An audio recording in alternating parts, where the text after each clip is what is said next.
السلام علیکم ناظرین، welcome to my channel Mehak's home remedies. امید کرتی ہوں آپ سب خیریت سے ہوں گے۔ ناظرین، آج جو ریمیڈی میں آپ سے شیئر کرنے جا رہی ہوں وہ ان خواتین کے لیے ہے جو کسی وجہ سے ویکس نہیں کروا سکتی پارلر جا کے، یا کبھی اچانک سے کوئی تقریب آ جاتی ہے اور ویکس کی ضرورت درپیش ہو جاتی ہے۔ لہٰذا آج میں آپ کو ایک آسان سا ویکس گھر پر بنانا بتاؤں گی۔ اس کے لیے آپ کو چاہیے ایک انڈے کی سفیدی جو اچھی طرح پھٹی ہوئی ہو، 1 کپ چینی اور 2 چمچ لیموں کا عرق۔ ایک پین لے لیں اور اس کو ہلکی آنچ پر رکھ دیں۔ اب اس میں سب سے پہلے چینی، لیموں اور پھر انڈے کی سفیدی جو آپ نے اچھی طرح سے پھیٹی تھی وہ ڈال دیں۔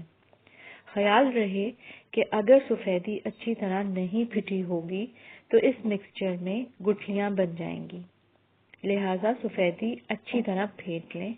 اب تینوں چیزوں کو ہلکی آنچ پر پکائیں اور جب تار سا بننے لگے تو اس کا مطلب ہے کہ آپ کا ویکس تیار ہو چکا ہے استعمال کرنے کے لیے۔ اب آپ ایک پرانی پینٹ کو کاٹ لیں، یعنی جینز جو پرانی ہوتی ہیں ان کا ٹکڑا لے لیں اور ویکس کو استعمال کریں۔ بہت آسان سی ریمیڈی ہے جو بر وقت ضرورت آپ کو ضرور فائدہ پہنچائے گی۔ امید کرتی ہوں آج کی ویڈیو آپ کو ضرور پسند آئی ہوگی۔ ویڈیو لائک اور شیئر ضرور کریں۔ مزید معلومات کے لیے پلیز چینل سبسکرائب کریں۔ اپنا خیال رکھیں۔ اللہ حافظ۔